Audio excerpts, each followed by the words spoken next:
Yeah. Hey everyone, welcome to another opportunity to talk with you, Elephant in the Room Unbox through Thick Descriptions.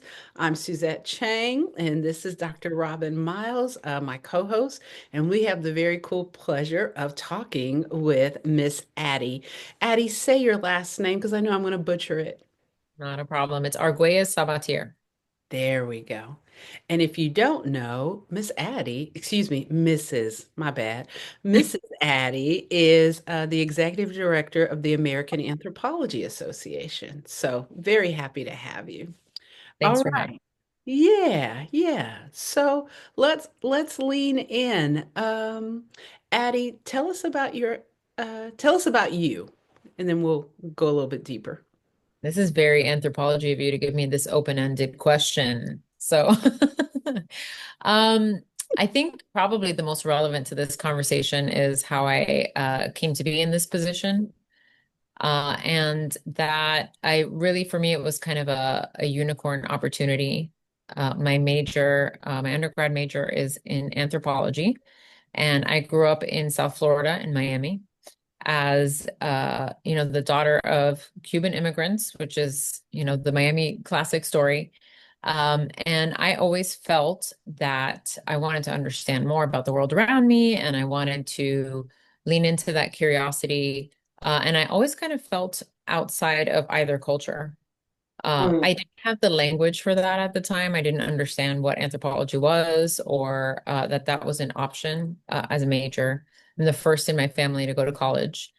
Mhm. And I remember I was in community college and I chose anthropology as one of my core elective courses. And I really felt like it was the first time that I found a place or a discipline where being in these kind of two different cultures or seeing the world through that lens, seeing the world kind of what felt to me as kind of being an outsider was validated. And so I fell in love right there. And I went to my advisor and said, I want to major in anthropology. And he said, that's a terrible idea. And you definitely should not major in anthropology. But if you still want to do it in a year, then we'll discuss it.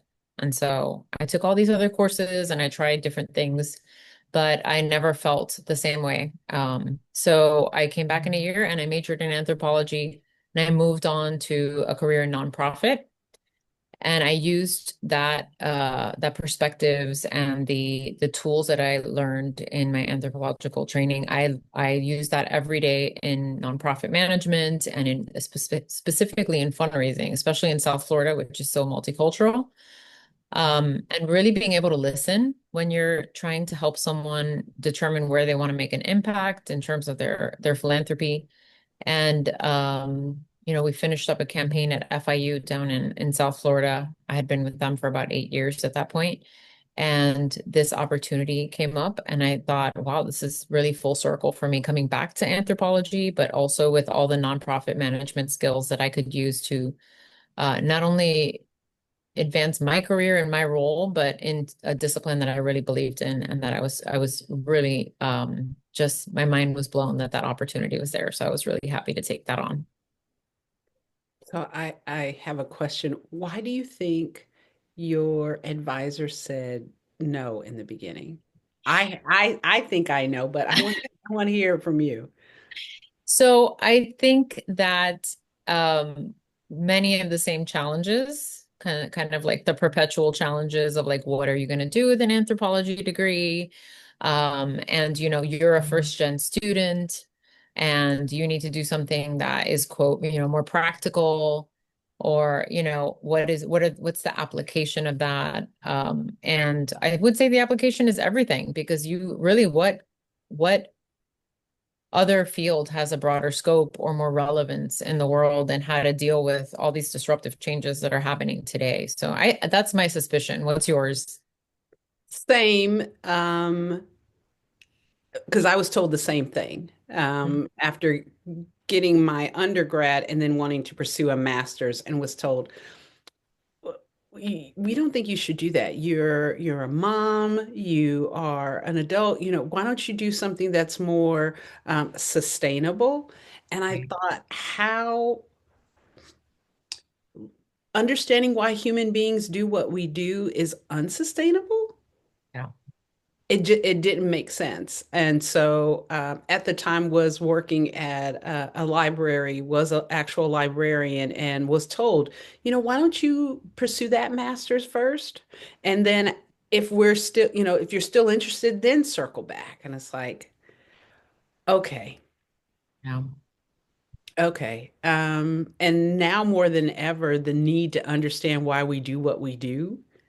Yes. Um, I mean, yeah, yeah, yeah. I could go down a whole long, all of us could. Yeah.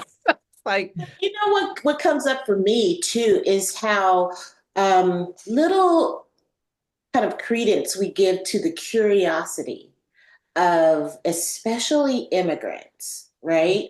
About self, about self as it relates to culture, cultural context, where whether it's the context in which their families come from or the context that they are currently in or how that blends together. And I feel like there needs to be more kind of validation for that curiosity and support for exploring it because it does teach us a lot about kind of who we are. It teaches us about who our parents are and kind of the our lived experience. And so that's kind of what comes up for me is interesting how I'm curious about kind of the backgrounds of those who advised you guys in those, against this, inquiry, because that may inform, kind of whether or not they understood truly, right?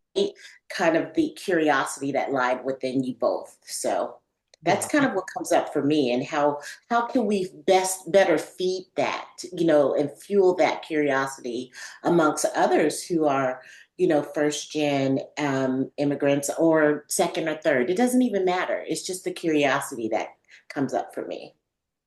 Yeah. I think there's a really unique perspective. So my family immigrated in 61. My grandmother, already a grown woman with children that were young children. My mom was raised in Springfield, Virginia, and Mm, then they all came back to Miami. So it was a lot of layers to wow. that. And Yes. so my mom was raised very much Virginia, my grandmother very much Cuba, and then South Florida is a whole different ecosystem. It's a whole different place. right. So it was really interesting to me to see. I would watch TV. I remember I used to love Who's the Boss. Remember that show? And I used to think about, wow, this is so like, where are these places where people, these houses look like this and these families look like this? And so that was always really a curiosity of mine and how these different kind of cultures intersect and interact, and all the layers of that growing up in South Florida. I think it's really the that curiosity and the ability to ask the right questions and perceive the world in a different way, I think is really, given the disruption of the job market right now, one of the most evergreen skills you could have in terms of adapting, you know. Agreed. Agreed. And I want to lean in a little bit to what Dr. R. Robbins said earlier of support, especially as it relates to first gen of anything. So in this context, first gen as it relates, and I'm a first gen as well, first gen as it relates to education, higher ed. And as you go into these different spaces based on that academic background, you're first gen in that too. So, yeah, I think collectively and comfortable to say women, we now have access to be at the table, also understanding that once we're there, we're the first generation of that. So what kind of support systems do we need to be sustainable, not only in bringing other women into it, but understanding the culture, the language, the history, all the things that are going on at this one table that it's already been there before we got there. So yeah, it's a lot. is what I'm saying. It's a lot to be a human being. Definitely a lot to be a human being. So you have the cool opportunity to be the executive director of the American Anthropology Association. And I didn't do the research. Are you the first woman? I am thinking back to my predecessors, and I feel like the last, at least to my knowledge, but I'm maybe someone watching will Yes. will Yes. let us know. Yes. Uh, but Yes. I believe maybe as executive director. I think so. Uh, yeah, For the most part, it's been a male dominated position. Wow. yes. Wow. Wow. That's just a lot just to process right there. So, where do you see AAA going forward as it relates to that pass? And let's say for argument's sake, we are correct. You are the first female. I think that there are many challenges to deal with right now, and then also equally so many opportunities. As we know, every day we have some new policy that really affects the discipline, and is undoing, so much amazing work in anthropology, or attempting to. I don't think it will undo it, but I think it's attempting to. And so we are definitely in the mode of navigating many of those challenges. We're not the only ones. Many scholarly societies are facing the same types of barriers today. But luckily, I feel like there's a lot of support and camaraderie amongst other scholarly societies to come together and see how we can deal with this the best way that we can. But enrollments are down, departments are closing. You have restrictive policies with budgeting now with federal funds, and we're definitely in the process of navigating those things. On the other side of that, we also have a great opportunity. I think, the conversation has been in the past, anthropology is relevant. I think there's no question of that. But it's how do we make sure that we are visible in terms of that relevance? And, in the curiosity that we were just talking about, and the ability to interpret things or adapt to things, the ability to, when you talk about thick descriptions, is really that thick data, that understanding, the being able to go beyond sometimes very um surface numbers, or one dimensional things, and really get to the heart of the matter, and the different perspectives of those that are involved. I think that that applies to everything. In particular, everyone's talking about artificial intelligence right now. Um, and I think that the interface, or, what is going in, I was just at the NYU Cultural AI conference, and they were talking about, you know, these language models, what culture is going in and culture is coming out. And, it isn't this divination oracle that the knowledge is coming from. It's coming from our own societies and our own culture, and whatever we're putting in is what is coming out. And I think that understanding the culture of that information, of what is going in there, of how the unintended consequences, the opportunities, what is featured, what isn't, why, who has access, who doesn't. Um, I think all of that right now is the platform that we as an association are trying to create those conversations around things. We were seeing so many hybrid roles where you have people in academia and they're also in practicing. There was a lot of division amongst, I think from a perception more than anything, because many people were kind of going back and forth in terms of going to academia and then back to practice. Uh, but I think that we're really starting to see conversations happening around, the five fields, and really everybody talking about these important issues. And I think that some of these challenges, although they've been really difficult to deal with, I think have brought the urgency of us coming together to the forefront. and have allowed for conversations that maybe wouldn't have happened in the past, but I am seeing more cohesion, and I'm kind of hopeful about that. Good. That's good to hear. That's really good to hear. I know personally, and I'll pivot back to, oh wow, 10 years ago, got my master's in anthropology after doing the master's in library sciences. And there being this division, well, not even a division, like a lack of acknowledgement about practicing anthropology. It was solely academic. And I know that is a reason why my advisors at that time were like, you don't want to go that route, because they were seeing the handwriting on the wall of, like, the desire was to get a PhD. And it's like, yeah, you can do that, but why would you do that when departments are not as robust as they once were? And so I get that they were trying to protect at the same time. Thick descriptions, Clifford Geertz. Still remember sitting in class and reading his and many other theories and thinking, why isn't this in day-to-day life? Mhm. And Yeah. why is it that we can't do both? Because I mean, not everyone's going to go to college.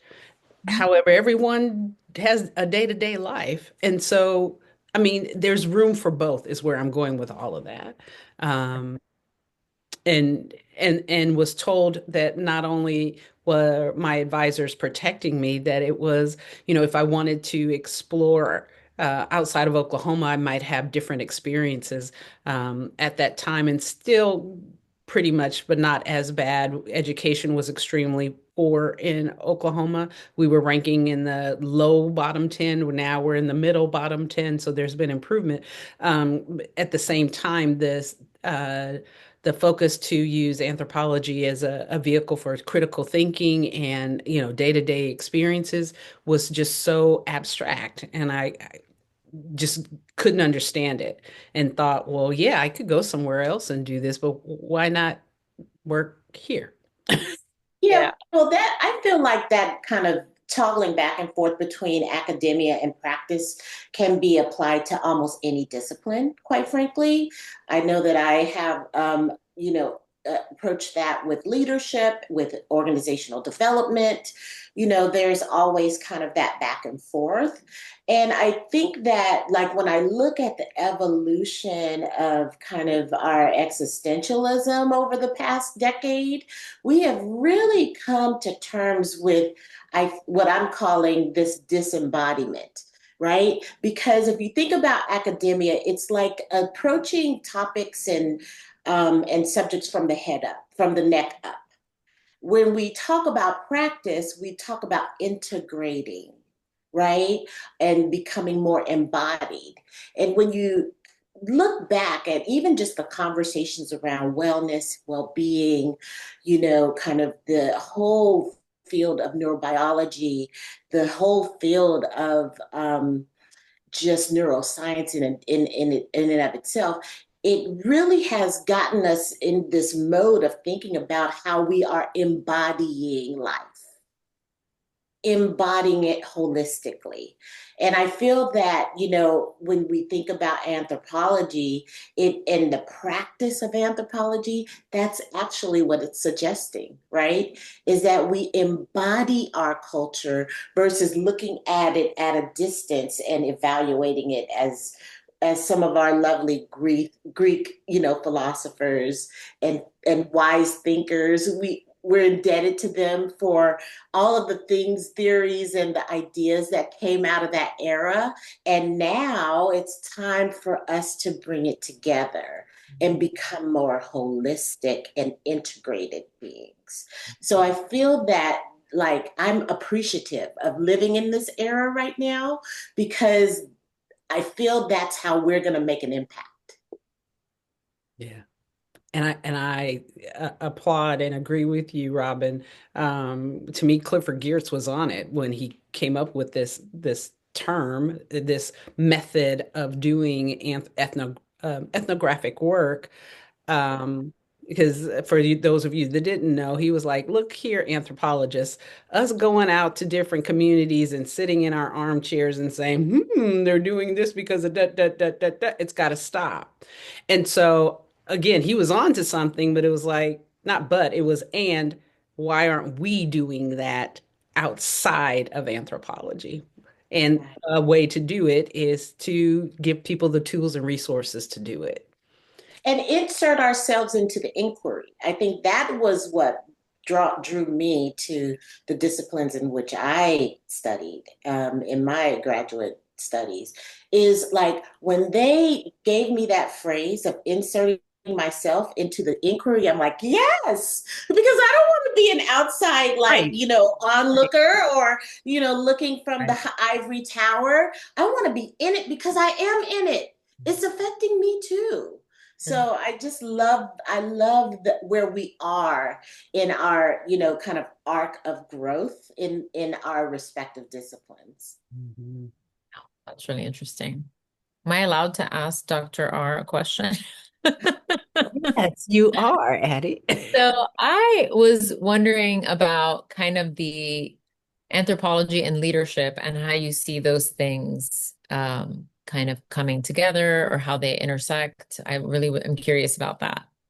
Yeah, well, I feel that, leadership for me, in my perspective, is one of these kind of the oldest roles that Mhm. has ever kind of existed in, human lifetime, right?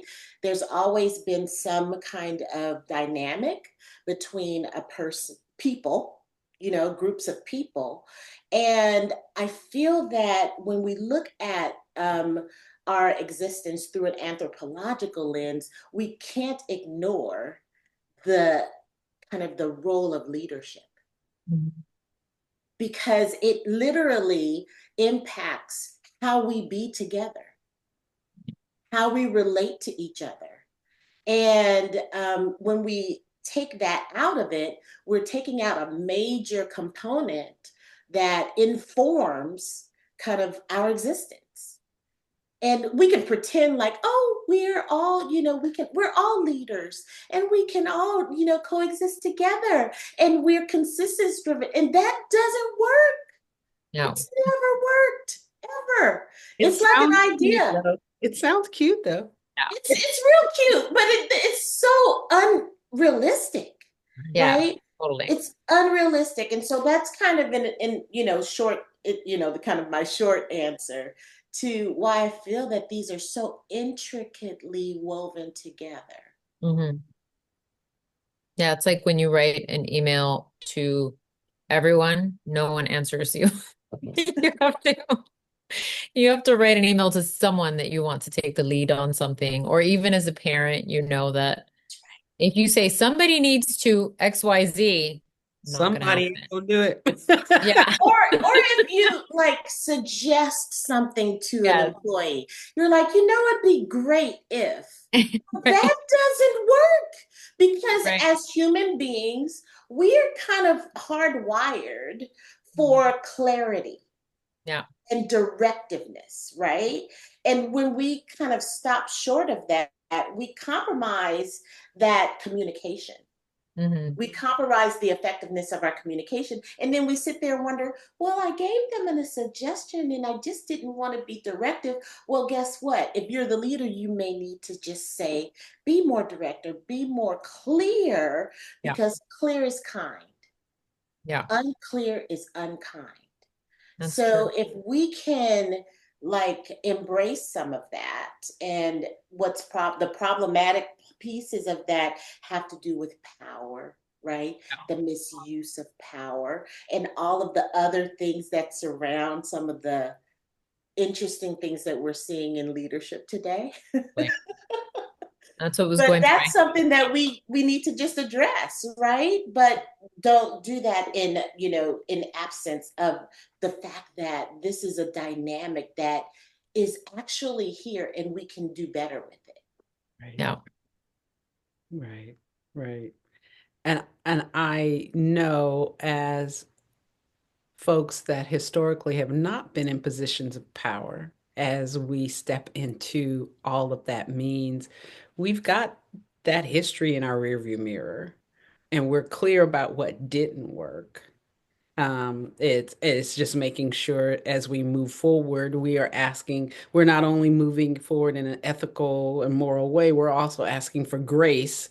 Because I know for me, some of that residue is still there and it wants to pop out. And so I'm literally just in this last week's like, my bad. Will you please forgive me? I said this, I meant that. Will you and patiently waited for everyone to say, yes, we forgive you.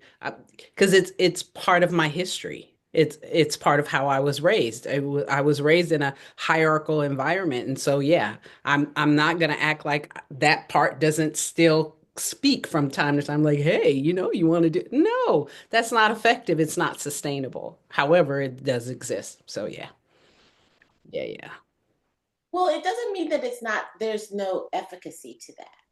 I think that what's happening is that we are not using these characteristics and capabilities in a way that's you know that has efficacy, that is ethical, that is equitable, and we're seeing the opposite, and that is signaling to us to move away. But what we should really be doing is leaning more in so Hmm. that we can start to fine tune and cultivate more skillful approaches, which is harder Yes, it than is. saying, "Oh my God, that's bad," you know. And I feel like there are a lot of things like that in terms of anthropology and just the cross disciplinarity of those things, those disciplines, to the signals that we're reading, maybe asking us to lean deeper into it, to be more curious, to be more transdisciplinary about it, so that we can maybe invent invent something that's even more transformative versus deeming one as that's not good. So we need to steer away from that. Mm. I think many times anthropology can be the target of a lot of controversy because of the willingness to have those conversations that are so uncomfortable, and to have conversations that kind of just sit in that feeling of being uncomfortable. And I don't think any other discipline has the willingness to sit there and talk about things that, power structures and dynamics, and really in such a deep way and in such a thoughtful way and such a mindful way that, some people just want to just fast forward that. I don't want to talk about that, and they just want to move on to the next thing, but there's not really the ability for healing within that Yeah. unless you sit in it and you really are able to do it. So I think especially now when we have so many things that have come to the surface, these conversations are so important. And I think the work that anthropology is doing, which is some of the reason that it's being stifled. Most definitely. But the number one of the principles of neuroscience is, and the way our brain works is what you resist persists, Oh right? yeah. So that's why it keeps coming back to us. Like it's not going anywhere. It Yeah. may kind of be kept at bay for a Mhm. while, which we've seen, right? These really important things, existential things that we need to talk about, but it just keeps coming back Yeah. because we have to like deal with it one day. So I hope that we can just choose a more graceful approach and say, hey, okay, Yeah. let me just let us, find more, graceful and supportive ways to deal with some of these uncomfortable things Yeah. that we must face, especially as a nation. Hmm. Okay, you both have encouraged me to sit in it more. Don't like that. I I'll will. support you 100% with I that. know you will. I don't want to right now. Give me 5 minutes and I might, but right now I don't want to, and I'm okay with that. So, Addie, how do you see yourself as a leader? You know, I think that a lot of what you were saying in terms of like previous leadership and there being a stereotype or an idea of like effective leadership looks like, um, you know, I feel like many of my leadership roles were not something that I aspired to. It was something that tended to just happen because I think, growing up, they would always write on my report card, oh, great leadership abilities. And I was like, oh, I don't see that. But, it was about me wanting to make other people comfortable, which I think women do a lot, and trying to take care of everyone and making sure that you're kind of organizing and you're kind of making sure everyone, if you are in a committee, I would end up being the chair of the committee because I would say, okay, well, who wants to talk about that? You're just trying to kind of move things along and and get things to where everyone's comfortable. And I think that is how my leadership started. It started with trying to make sure that I'm facilitating as much as possible. And I brought that into a lot of what I'm doing within the nonprofit management world and within fundraising. I think it was a lot of listening and curiosity and understanding that it can't be a one size fits all approach for everyone. So it really depends on the group of people that you're with and what they need from you. And some people need a lot of structure and clarity, and some people need the autonomy and the ability to get out there and build it themselves. And I think it's a matter of knowing what each person needs and listening. And all of that came from anthropology. All of that came from trying to understand things in a deeper way, and bringing that into the association, not only from a staff perspective, but then there are so many different groups of people. There's the board, and there are sections, and there are members, and there's the discipline at large, and there's, our sister organizations and all the other people that we work with. And I try to go in with curiosity and make sure that I'm understanding. I feel like I ask a lot of questions. I have people that I work with that can you ever just give me an answer? And I'm like, I'm trying, but I need to understand what you're asking so that I can give you an answer. I think sometimes so I approach it with curiosity and I try to understand everyone that I'm talking to and what their point of view is and to how we can move forward in a way that honors as many people as possible. Sometimes you can't, but I think it's okay to also say that we can't do that, but to say no to somebody in a way that they can understand your perspective and not to hide that. So I think transparency is really important. I think transparency will give you peace because, even if you're saying something difficult, again, sitting in those uncomfortable conversations, but you are bringing the reasoning, the information to that conversation, and you're trying to be as open with the person as possible. In the best case scenario, maybe they're giving you a better solution that you didn't think of.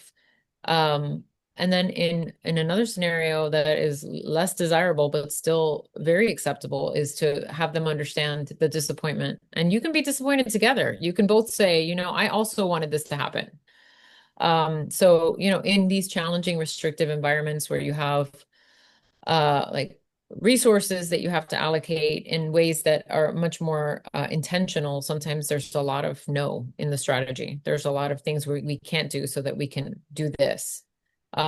So I think, being able to understand the different perspectives and then being able to sit in the uncomfortable conversations. And then I think, I mentor a lot of new leaders, and I think sometimes when I was a new leader, I felt that I was thinking a lot about how is this coming across?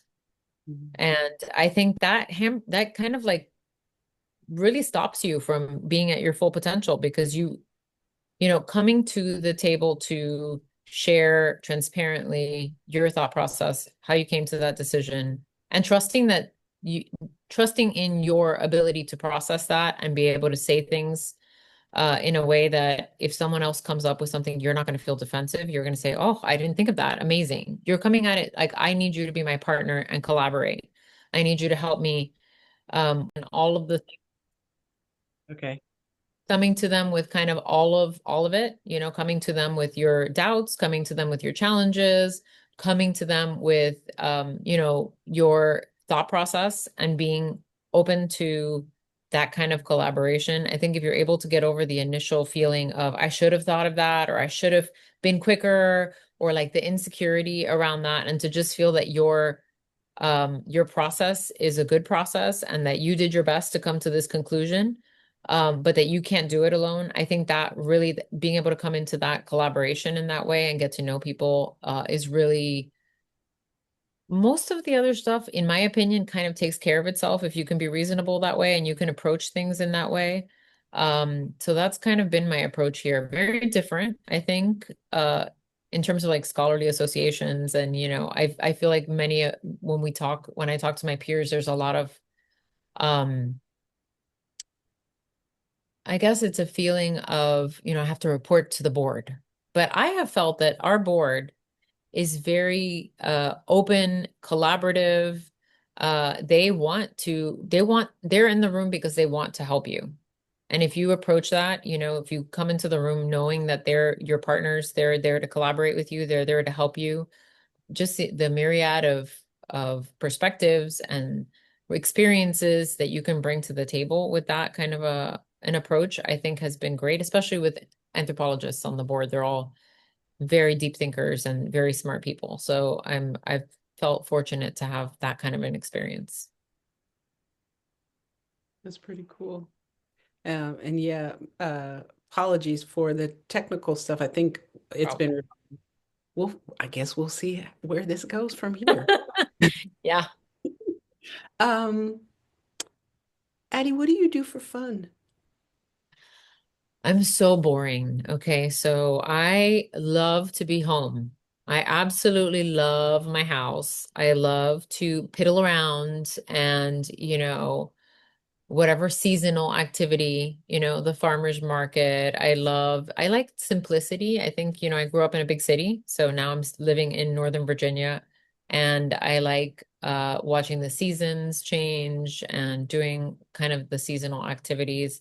But I'm very simple, I like a nice cup of tea, my friends, conversations, like sensory stuff, just like light a nice candle or this new plant. And I have a menagerie of animals, so I spend all day with my my kids and my pets, and I have a very full house, so I kind of really enjoy being home and just enjoying the company of my loved ones.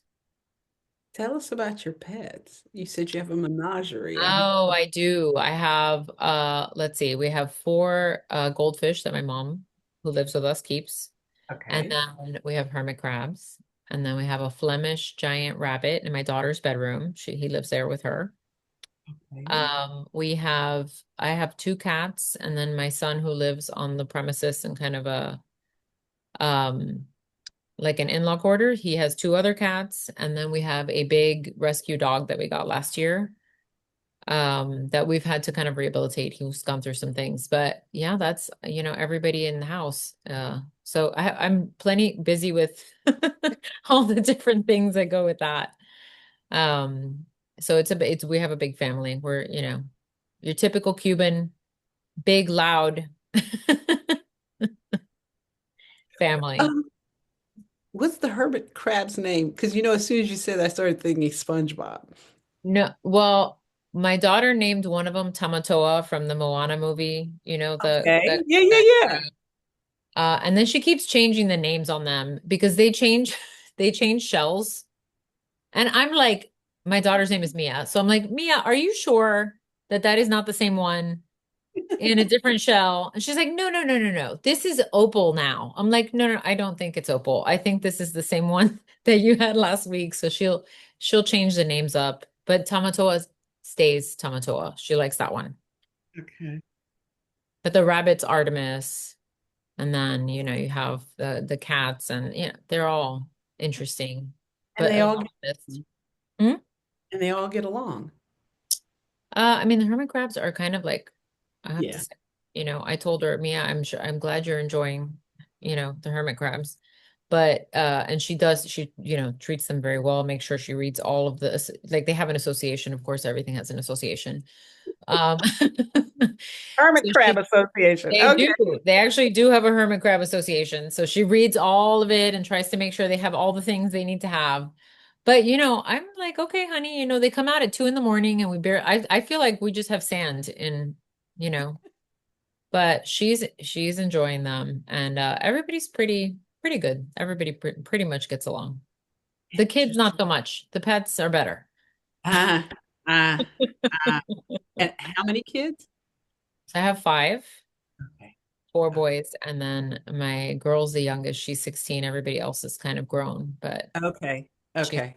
but if Okay. I would have had the girl first, I don't know because she keeps me on my toes. That one.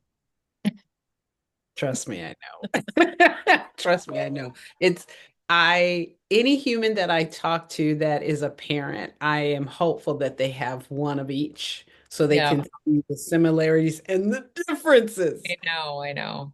I mean, I Yeah. only have that one girl and the four boys are they're all really different, but she's definitely, she challenge well, she wants to be an anthropology major, so maybe that is it. Because she Okay. took anthropology in high school.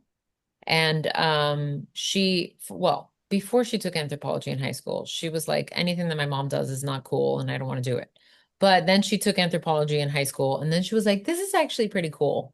And I really want to do this. And I said, okay. So I think that she's just very curious, it's kind of she's very Mhm. curious. She challenges things. She's Good. always why? Well, why is this rule in place? And who is this rule supposed to protect? And that's kind of her mindset. So I think it's great. I love that she's that way. It's always, as a parent, sometimes it's a challenge, but I am really happy that she's that way because I think, we need more people that challenge things and ask why and Agreed. yeah, try to make things better. Agreed.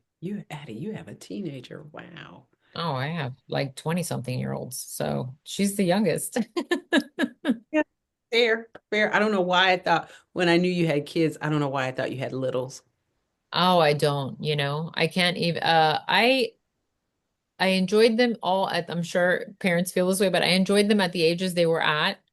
But, I don't think I could start over now. I would just be they just taken it out of me. So You've done your time. You've done your time. exactly. I have done my time. I have, Yeah. you're teenagers now. That's great. I love Mm. when my staff, people the on staff have small kids. I love them for a limited period of time. And then I'm like, okay, here you go. I get it. I get it. And Robin comes from, you are one of four, five. I'm one of five. I have no children. I'm the only one that doesn't have any children, but I love being an auntie. I love kind of the relationship that I have with my nieces and nephews and great nieces and nephews. Yeah, And um, and really also have cherished the support that I could give to my sisters and brothers with their children. that's Mhm. great. None of Yeah. my children want to have children. So I Wow. think, yeah, well, I think there's a lot of that now. I do too. I do Yeah, too. but my daughter wants to adopt at some point. My oldest two are adopted, and she wants to adopt. And she's been saying that always. And of course, we're supportive of that. But the boys are all like, I don't know about this whole having children. It's hard now, with the way that even the housing situation, you have a kind of multi-generational housing, which we have going on here as well, because, for them to go out and get a job and then be able to afford housing is really it's a whole different scenario now. And people are really struggling with that. So I have many friends and that are around my same age that their kids have had to come back home or they've had situations with housing, which is really interesting because that's a norm within, like, let's say a Cuban household, but I'm starting to see that happen outside of that. And Yes. that kind of changes so many things, even the way that the younger children are being raised with more access to their grandparents. And Mhm. it'll be interesting to see kind of how that affects things. Mhm. Well, I think there are other things like just what we're dealing with in our culture right now that also informs kids, kind of the young adults, especially now, of Mm. do I want to bring a child Oh into yeah. these conditions? Yeah. Which I don't know. It's so interesting to me because I wish that we could go back a little bit further in time, like, for example, during the Depression, Hmm. which there was a boom, right, of children. And I wonder if they thought the same thing. Did they think, huh, maybe we should, obviously they didn't, because that was the biggest cohort, right? Yes. Yes. But it's interesting to me, kind of the different mindsets, right? And different thought processes around bringing children into the world. They also didn't have contraceptions as we do. They also didn't have, women weren't in positions of power like Yeah. now. There are a lot of different things. I get it. But yeah, I'm just super curious about that mindset. And like it kind of hurts my heart a little bit for the young adults to think in that way and not feel as hopeful, maybe. I don't know. Yeah. I mean, I think that point that you just made, who made those decisions versus now where you have, That's right. yeah. Yeah. Did the men come home and say, we're having three more kids? That's right. Or did the woman have Yeah. feel empowered enough to refuse that? Right. Right. What decisions, right? They have the tools, the rights, the just feeling empowered to say, well, no, Mhm. I'm done. Yeah. Right. Right. And who we are. I think I would love to understand a little bit more about, just your own identity, because I think it does speak to that a bit, right? About how how our identities as women has evolved over the years, over the decades and centuries, Mhm. and kind of how do you think about your identity as a woman, particularly a Latina woman who is in a position of power, who also has all of the other, identifiers She as has hermit mother. crabs at her home. Right, mother. I have this multi-generational household. I have pets and everything. I'm like, all of that. How does that inform kind of your way of being? Right. I feel like was, I had both the curse and blessing of like never really getting it or like knowing any better. You know what I'm saying? Mm-hmm. So Mm-hmm. I guess that I was raised like my mom was always very, you can do anything you want to do and you can just be yourself and all of this. And I'm an only child. So I was in this kind of cocoon, this bubble of like, yes, of course, this optimistic, like I can do anything I want and I can be anything I want. And Because you believed it, right? I Because some did. people are told those things and they like choose a different way of thinking about it, but you actually heard it and believed it. Yeah, I think part of that had to do with the fact that my mom was a single mom. I was raised in the house with my grandmother and my mom. And when I did make a mistake or when something didn't go well, and I would freak out about it because I was anxious when I was growing up, my mom was very like, okay, well, you know what? Then you just get up, brush yourself off, and move on. And I think that the second part of believing that is like the tolerance for making mistakes or because Mhm. somebody tells you you can do anything and you're great and you're wonderful, and then you make a mistake and they're like, I can't believe you. I can't believe what you did. That undermines that confidence. And Mhm. so Victim, right. yeah. So I was raised in this kind of utopian bubble about like, I can do it. What does somebody else have that you don't have? You have all the things someone else has. And I was like, yeah, I do have all the things anyone else has. So So I feel like going into a lot of different environments, I didn't have that kind of like very critical eye on myself in terms of like what are they thinking about me or what are they going to think, or I didn't have that growing up. And I think that kind of translated into me just having opinions and saying things and then having conversations. And then if somebody telling me, well, I disagree with you, that's stupid, then I didn't take that as, oh, he thinks I'm stupid. It was more like, well, Right. why do you think that's stupid? You Yeah. know? Right. So You I didn't think, take it personal. Right. yeah, I think I was raised to not take things that personally. And so that made me feel, I think in some situations, I wasn't aware that people felt that I didn't belong there. Sometimes I did. I remember a specific, distinct moment in my career where I noticed. Yeah. But all the way up to being kind of a director Mhm. of development when I was in fundraising, I was like, okay, well, wow, that person's in a bad mood. I don't know what's wrong like, I didn't say, oh, they're mad at me. I was like, wow. Oh, I hope Right. everything's okay with them. And I just kind of moved.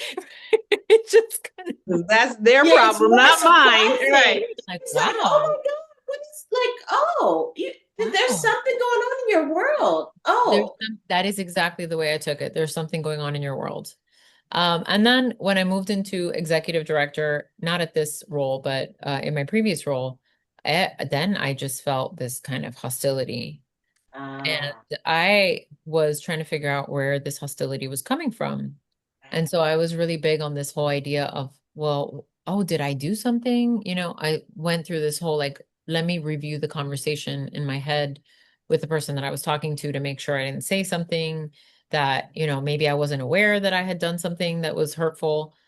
And then, it comes to a point where, as you said with the beginning of our conversation, you get to a certain point with your patients that you're like, all right, you know what? I can't continue to explain everything. So I think I got to a point with my identity, kind of at first, not really thinking too much about my identity, as I said. And then as I got to be at a certain role, especially I was younger when I got the executive director position, I was still in my 30s.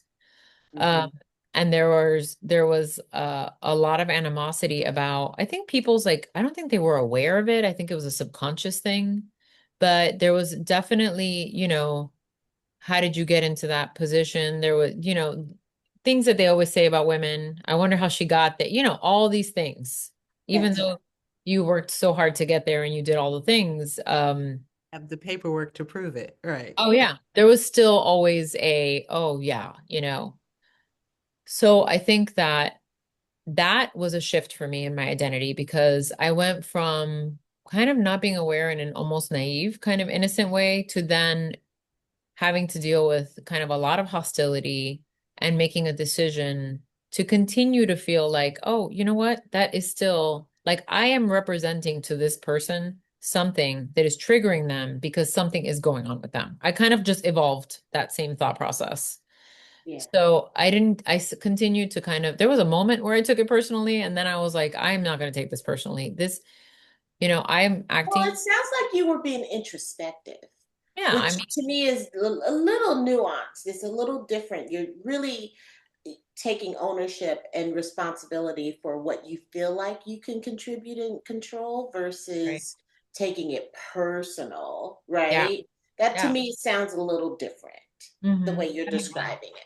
That makes sense. Yeah. Yeah. I mean, so that's kind of where I arrived. And, the other, I think, final point of that is that to some people, seeing a 35-year-old woman that was in an executive director position brought up feelings for them. It brought Well, up a lot. yes, of It course brought it does. Especially if you don't look like them, if you don't yeah. sound like them, if Yeah. you're not Right. comporting yourself in the way that they are accustomed to, Right. right? And I would just also say that it probably, like I think sometimes we give folks a lot of credit and say that it's not conscious, but there's a level of consciousness there that maybe they are not ready or don't have the capability Yeah. to admit to, Yeah. No, you're right? right. You're right. But I do feel that, sometimes, especially as women of color, we Mhm. can oftentimes just our presence and even our confidence that some people may think that we don't deserve to even have Mhm. and to embody can be quite triggering. And we're Yeah. seeing that play out in our Mhm. culture like almost every day. Yeah. Totally agree with that. So I feel that this one of the reasons I wanted to take this position from, setting aside all of the things that we talked about in the beginning, which was, that how much my love for anthropology and the nonprofit management piece and how, excited I was to make an impact in this role from the culture perspective. I feel that when you are talking to anthropologists, they're listening to you. They're not screening you through oh, you're supposed to look like this, and you are supposed to have this accent, and you are supposed to, say these words. I think, uh, being authentic as much as possible and trying to be vulnerable and uh, coming to the table with the idea that people are going to collaborate with you in this environment and the culture of the association and the culture of the anthropologists that I've dealt with every day it's been a really great fit. I feel that, that they are that way with me and I'm that way with them. And it's really a unique workplace. And whenever we have interviewed anyone that wants to join the team and they ask, well, what's the culture? That's the question. What's the culture? You know, Yeah. I think everyone is very different.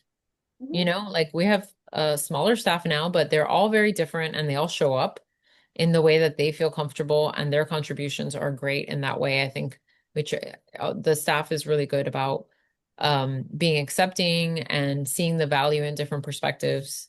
And I've really appreciated that from the perspective of the discipline. I've appreciated the not having to mask. I came from a state university in Florida. We know what that means.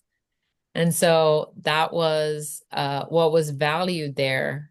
And I really felt that, wanting to change things and wanting to bring things to the table, sometimes in that kind of a bureaucratic, structured environment is not welcomed. They do like there's a lot of talk of innovation, but sometimes it's hard to change these big systems, and I feel like this being a part of this association has really given me the opportunity to be more myself, be more authentic, relate to people in a way where we're discussing the things that I think make an impact and matter. And I really enjoyed the culture for sure.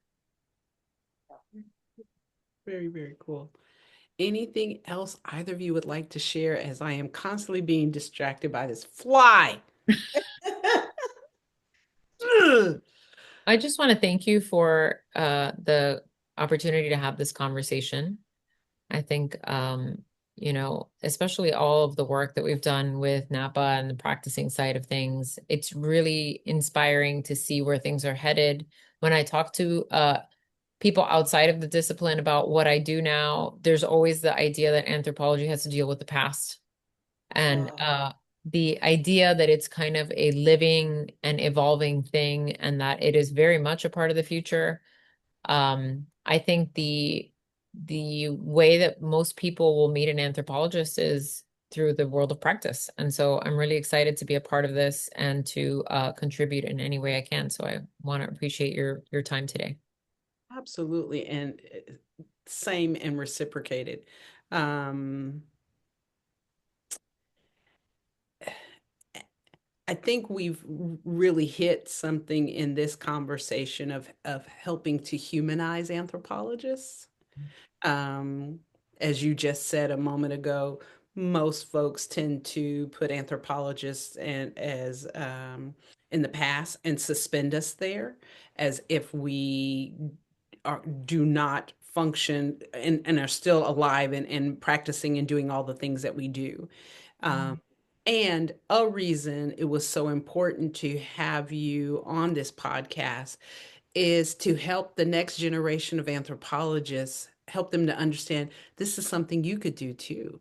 You could be the executive director of one of, if not the biggest associations as it relates to anthropology.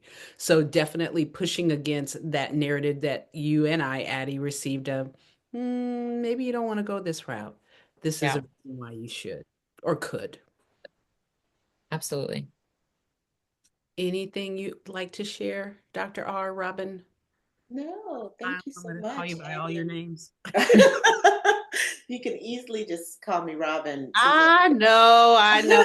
Mother keeps coming out of me, but go ahead. Easily just call me Robin, but I appreciate your this conversation as well. And the thing that I look forward to, Addie, also in your role is just contributing to helping our culture understand ourselves a little bit better, and also pave some, be a trailblazer in terms of the road that we can potentially actually travel to kind of overcome some of the things that we're dealing with right now, and give us hope for the future. So thank Thank you. Got it. All right. Thank you, everyone, for your time, your input, and until next time. Yes, thanks. thank you. Bye.